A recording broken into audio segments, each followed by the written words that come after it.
My deadbeat brother crashed my car, and my entitled parents lied to the cops, saying I was the one who crashed it to keep him out of jail. Now both my brother and father are in jail. I have an older brother, Dave, not his real name, who has always been a jerk to me. There's only a 1-year age difference, but growing up, he loved to bully me and act like everything I owned was also his. He was also the golden child, which made my life miserable. So I moved out as soon as I turned 18. My uncle, a now retired police officer, took me in after I left home and even hooked me up with a decommissioned Crown Vic. I absolutely loved that car, but for some reason, Dave hated the fact that I had it.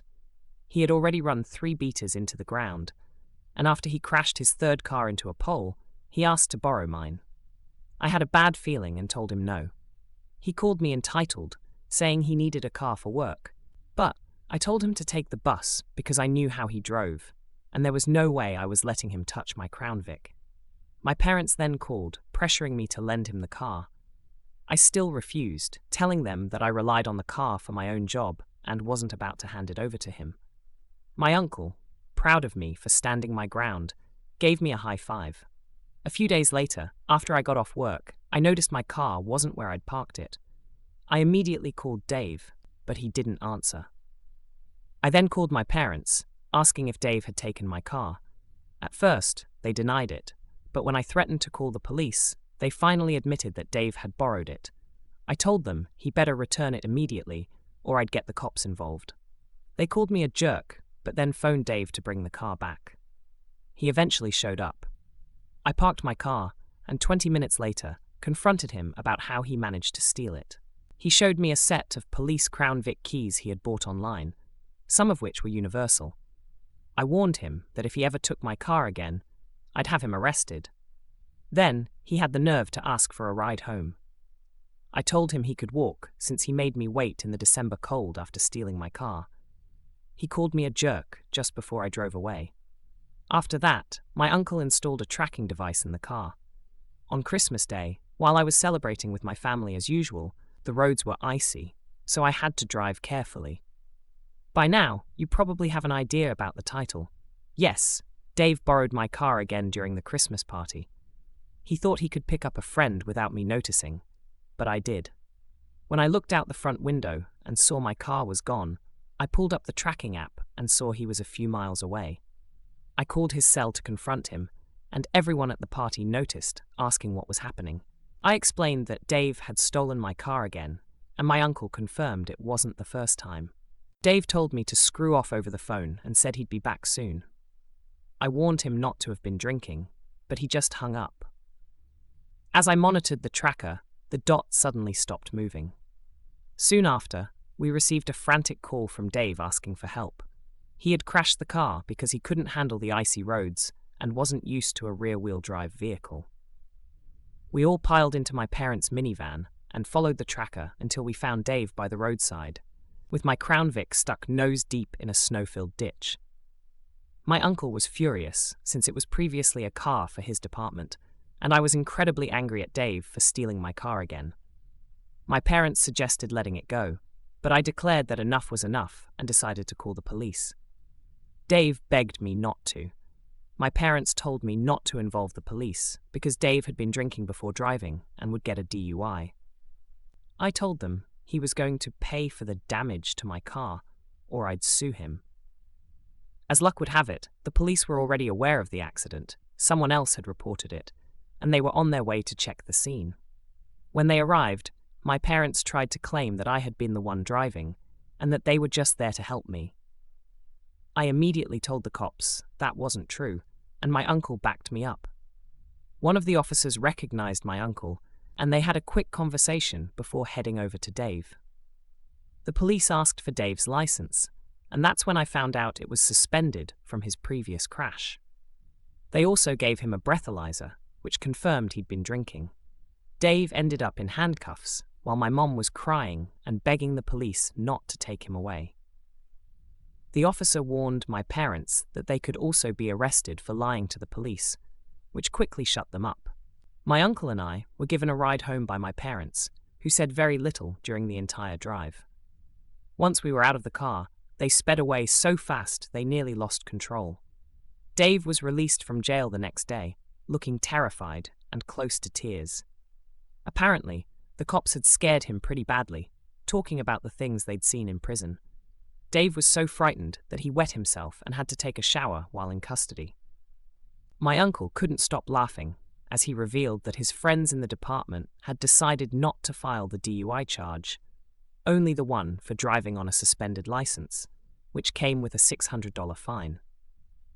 My uncle said he wanted to teach Dave a lesson and warned him that this was the one and only time he'd get his help. Dave then apologized to me, promised to pay for the repairs to my Crown Vic, and swore he'd never touch it again. When the car was finally pulled out of the ditch, the front-end damage turned out to be minor.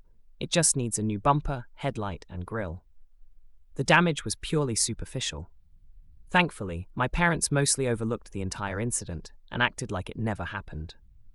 Dave returned the extra Crown Vic keys he had bought online and said this experience taught him a lesson he wouldn't soon forget.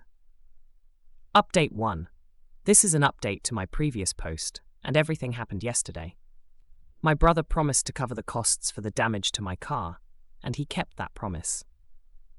The body shop owner gave me a fair deal on replacing the damaged front-end parts of my Crown Vic and asked if I cared whether the parts were OEM. I told him I didn't mind, since the car is far from new, and I wanted to keep the costs down. I initially thought the damage was just cosmetic, but there was some minor structural damage, and the body shop would need to pull it out. Fortunately, it's not frame damage and should be an easy fix. They mentioned some minor damage to the fender panels, but those were easy to repair, especially since I don't mind if they aren't perfect. The new parts will be painted to match the car's color, which is a relief. My brother paid the body shop in cash after receiving the quote, and he seemed eager to hand over the money before saying goodbye. I won't disclose how much it cost, but it certainly impacted his savings, especially after he had to pay a fine for driving without a license. He wanted to get a replacement car, but won't be able to until his license suspension is lifted, and I'm not sure when that will be, but it seems like it'll be a while. My parents drove my brother to the body shop, and as soon as he walked in, they stayed behind to scold me for making him spend all his money on fixing my car. I imagined they were about to say something about how They said I should have just let my brother take my car in the first place, and that all of this could have been avoided if I had. But something in me snapped, and I decided to cut them off. That's when everything spilled out. I called them out on all the favoritism, how they've always treated my brother as more important, and how I had to move in with my uncle just to escape their unfair treatment. They let my brother steal my car and tried to lie about it until I threatened to call the police. They even tried to lie to the police themselves, saying I was the one driving when my brother crashed my Crown Vic, and so much more. I ended by telling them how ridiculous it was that they were mad at me for making my brother take responsibility for the damage he caused by stealing my car on Christmas Eve, driving without a license, and while drunk. By the time I finished, I was nearly out of breath. My mom was in tears, and my dad's face was bright red, looking like he was about to explode. He didn't say a word, just grabbed my mom's hand and started walking out. As they were leaving, some guy near the door, who I didn't know, blurted out, "You guys are narcissists." That was enough to push my dad over the edge. He snapped and started attacking the guy, beating him up like a madman. My dad's a big guy and knows how to throw a punch, so he just went wild, pounding on the poor guy. I shouted for the clerk to call the police, and when my dad heard that, he bolted out the door and drove off, leaving my mom behind, crying in the lobby. The police eventually picked him up at home, and surprisingly, he cooperated during the arrest. But now he's facing assault charges. The guy he attacked ended up with a badly swollen black eye, a possible broken nose, and a concussion. I was there when they loaded him into the ambulance to take him to the hospital. My mom has been calling me, crying and blaming herself, while my uncle says it was only a matter of time before my dad snapped. Karma caught up, and my brother is doing everything he can to stay out of it. This is not how I expected things to unfold. Update: my father is now out of jail, and I've been told he looks terrible. My mother paid his bail, and when he came out, he looked almost as beat up as the guy he attacked. Apparently, he got into a fight while in jail over the weekend and was jumped by other inmates. My uncle went with my mother to pick him up and described how he looked. 2 black eyes, dark bruises all over, a fat lip, and he's missing a tooth. My uncle said my father didn't try to blame me for anything. In fact, he barely spoke. He just got into the minivan with my mom and went home. I also managed to get in touch with the guy my father attacked, who I'll call Dan. A friend of a friend knows him. Dan was badly hurt. He suffered a concussion from his head hitting the wall after multiple punches. His nose was indeed broken, and he's wearing a neck brace. He spent 2 days in the hospital. When I asked him about his plans, he confirmed he's suing my father and has already spoken with a lawyer. I told him to do what he needed to do. I don't have any further details on the case. My friends and I put together a gift basket for Dan, and we all contributed some money since he won't be able to work for a while. Even my uncle chipped in, though he didn't have to. Dan was very grateful when we gave it to him. As for my mother, she hasn't called or texted me since my father was released. My brother, however, has been in touch and told me that she's still been crying, and my father has remained mostly silent since he got home, hardly leaving the couch. The last time my dad was like this, he didn't speak to anyone for at least a week, but this time, the situation is much worse than what made him go silent last time. Final update. I know it's been months, but I finally have an update for everyone. The guy my father beat up is doing well now, although he needs to have his nose fixed. The rest of his injuries healed fine. He filed a lawsuit against my parents, and at first, my father was as stubborn as ever, determined to fight it. However, he eventually changed his mind for several reasons. First, someone broke multiple windows on my parents' minivan one night. My uncle mentioned that the police suspected it was done with a BB gun. While that makes sense, no culprit was ever found. My father replaced the windows himself, as he had done it before, and thankfully, there hasn't been any further vandalism to the vehicle. However, I suspect whoever did it might be friends or family of the guy my father attacked. The second reason my father changed his mind was when a lawyer informed him that he had no chance of winning in court. There was CCTV footage and multiple witnesses, including myself, and no judge in their right mind would want to listen to him. The last straw came when my mother threatened to divorce him, which I suppose was enough for him to finally give in. Before the lawsuit went to court, he settled with the guy he assaulted at the mechanic shop for an undisclosed amount, which my mother refuses to share with me, but I suspect it was substantial. As part of the settlement, my father has also been required to attend anger management classes. I've only seen him a few times in the past few months, and it's clear that he's still angry at me because he avoids eye contact and constantly looks upset. After everything that's happened, he no longer has a way to justify his anger, not even to himself. He just sits quietly and broods. It seems my father has cut back on drinking, likely because it's one less expense for him and my mom to worry about. Now, on to my brother. You might be glad to hear that he's been working hard to make amends. He's moved out of our parents' house and in with a friend. He's gotten his license back, though he can't afford a car yet, so he's been riding a bike to get to work. However, his relationship with our parents is more strained now. After some time, our father shifted his anger onto my brother, blaming him for everything that happened over the holidays. My mom had to step in to calm him down. My dad is much calmer now since starting anger management, but it's clear he still holds a grudge against me. Not surprisingly, my parents haven't suggested family or couples therapy, and I suspect it's because my father doesn't want more people telling him he's in the wrong. Even my uncle and brother agree with that. My father is still employed. His business took a hit for a while, but he's bounced back. My mom mentioned that he's planning to get dentures to replace the teeth he lost. It turns out it wasn't just one tooth. He had to have several pulled due to poor dental health, so now he's missing 6 teeth on the upper left side of his mouth. A lot of people in earlier posts criticized my uncle for helping my brother avoid a DUI charge, and honestly, I was conflicted about it myself. My uncle read through many of those comments and, after a few months, admitted that he'd never do something like that again, no matter who it's for. I agree with him, and my brother understands now too.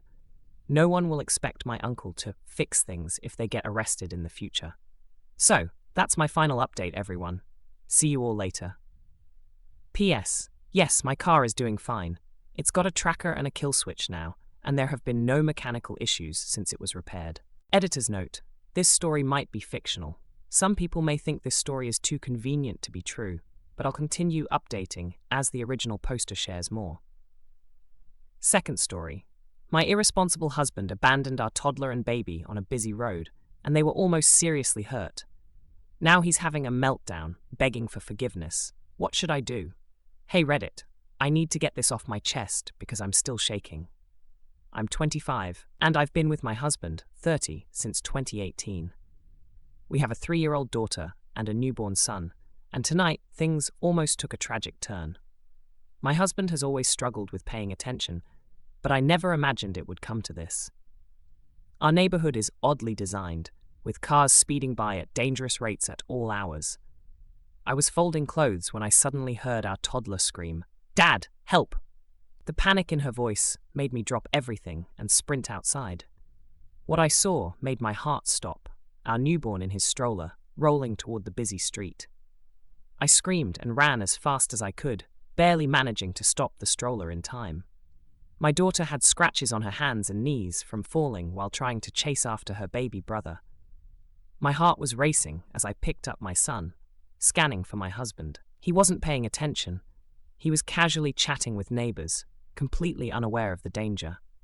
The fury I felt was unlike anything I've ever known. I stormed up to him, shouting in disbelief. He looked shocked at first, then realized the gravity of what had almost happened. He started apologizing and crying, but it was too late. I couldn't comprehend how he could be so careless, so oblivious to our daughter's cries and the stroller rolling away. I packed up the kids and left. I'm staying with my parents now, and they're on my side. But my husband keeps texting, begging for forgiveness, calling it an honest mistake. I can't stop thinking about how close I came to losing my baby because he couldn't focus for even a moment. My baby girl got hurt because he wasn't paying attention, and I almost lost my son for the same reason. I can't stop crying. I feel so guilty and wish this had never happened. I'm sorry this is short, but I just want to hold my babies. I can't stop shaking when I think about it. What if I had been just 1 second late? Would I have been planning a funeral?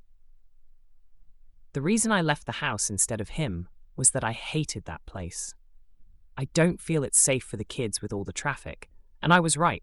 It's my husband's workhouse. I can't be running around. I had a C-section less than 6 weeks ago. A lot of people are asking why I wasn't watching the kids. I was doing their laundry, like any parent would. He takes them for walks to bond with them, and he created this situation all on his own. This has never happened before. How was I supposed to know? People are saying I should have gotten him checked out. I'm not his mother. He's 30 years old. I'm tired of people acting like I need to parent my husband while I'm caring for a newborn and a toddler, and still healing from my C-section. I even tore my stitches when I ran to get my baby.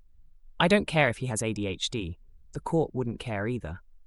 If he had killed my child, he would have gone to prison regardless. Relevant comments and additional information from the OP. I understand he was 100% in the wrong, and I'd be just as furious as you. However, I'm a bit confused about the situation. Why was your baby just in a stroller unattended? How did the stroller end up in the road? It sounds like you were at home. Is this something you normally do to have a place for your baby to sit while your toddler plays outside? Maybe it was a freak accident. To be honest, as a mom, many of us have stories about near-death experiences with our kids. We can be naive and sometimes expect little children to have more awareness or survival instincts than they actually do. When my son was 2, we had a terrifying incident with an escalator, and to this day, I still have nights where I can't sleep because of it. Parenting is tough, and sometimes you only learn through living it. Unless you're one of the insanely lucky ones, most parents have these heart-stopping moments. I don't fully understand all the details of your situation, but it seems like your husband is genuinely remorseful and feels awful. When you experience something like this, it sticks with you forever. If he truly cares about and loves your children, he's probably devastated and has learned a hard lesson. While I'm not sure your reaction was the best in the moment, I totally understand why you responded the way you did. That said, I think it's important to sit down and have a serious conversation. Maybe you should also look into moving to a safer area if possible. I wouldn't rush straight to divorce like so many people on Reddit suggest. There could be a solution here, and I'm really sorry you're going through this. It's truly the worst feeling in the world. Hey, just to clarify, I was sitting inside in the lounge room, and there's a big window behind the TV that was slightly open, so I could hear what was happening outside. That's when I heard my toddler scream for her dad's help.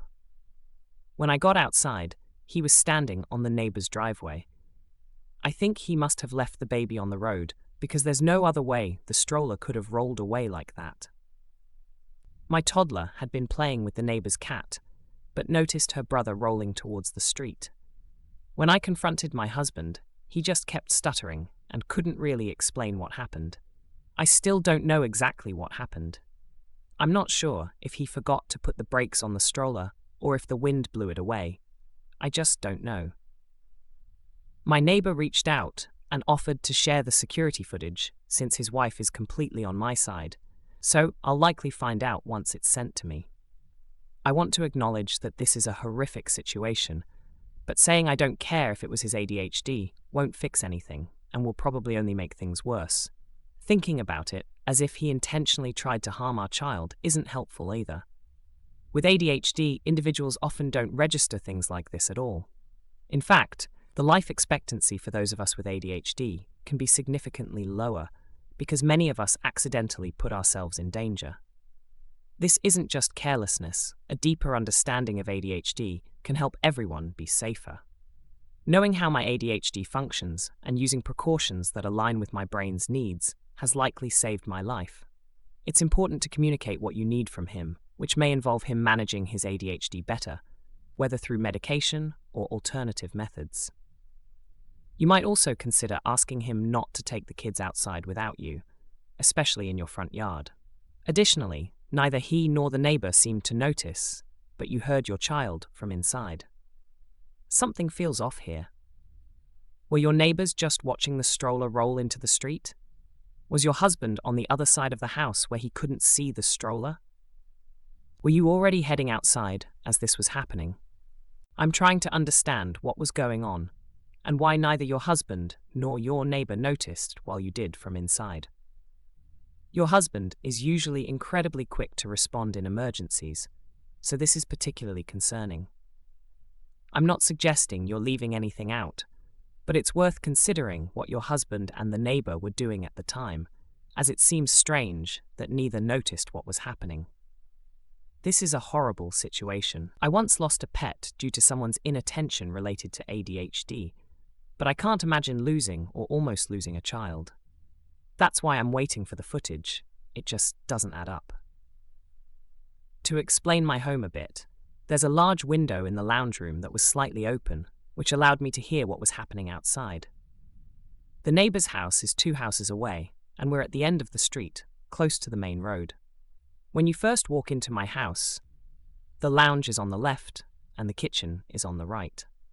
I couldn't run very fast because I'm still healing, so I apologize if this doesn't make complete sense.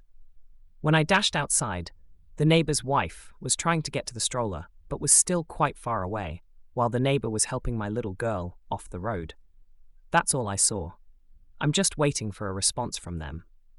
Meanwhile, my husband was just standing there, hands on his head, doing nothing. I screamed in disbelief when I found out what happened. Are you okay? Did you injure yourself more? You literally just had a baby. What was your husband doing outside with small children, especially near a busy street? That should be treated with the same caution as watching a baby swim. Anything can happen in an instant. I hope you're doing okay. Do you have cameras in your house? I'm curious about how long your husband was talking to the neighbor. I tore my stitches from the C-section and had to go to the ER. While I was there, I made sure my baby girl got her knees and hands bandaged up. The crazy part is, I didn't even realize I was bleeding until I was in my parents' car, and my mom pointed it out. She panicked and took the baby boy back to their house, while my dad took me and my daughter to the hospital. Update 11 hours later. The neighbor's wife sent me the footage, and I still can't wrap my head around it.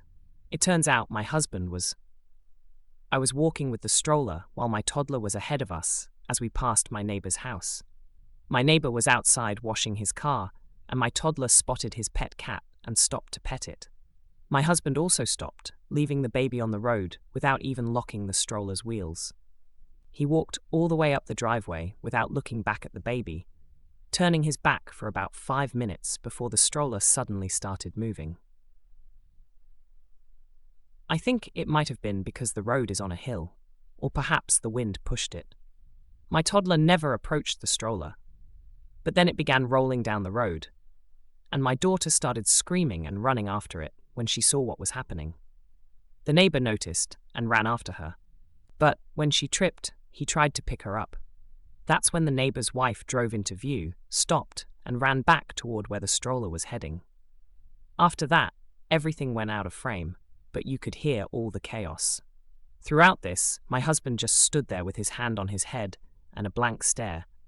He didn't do anything while our toddler cried after hurting herself. He only started crying when I confronted him. I don't know what to do. I genuinely feel lost and panicked. This was never the life I wanted for my children, and I can't understand why he just stood there. Since I received the video, I haven't even gotten a text or call from him. It's just been silent. I can't shake the sound of my daughter's screams. It's something no mother ever wants to hear. I can't explain it right now, but it felt like my blood turned to ice and pure fear washed over me. I never want to watch that footage again. Thank you for watching the video. If you're interested in hearing more stories like this, we have plenty more to share, so please subscribe to our channel and hit like. Click the button and share it with your friends.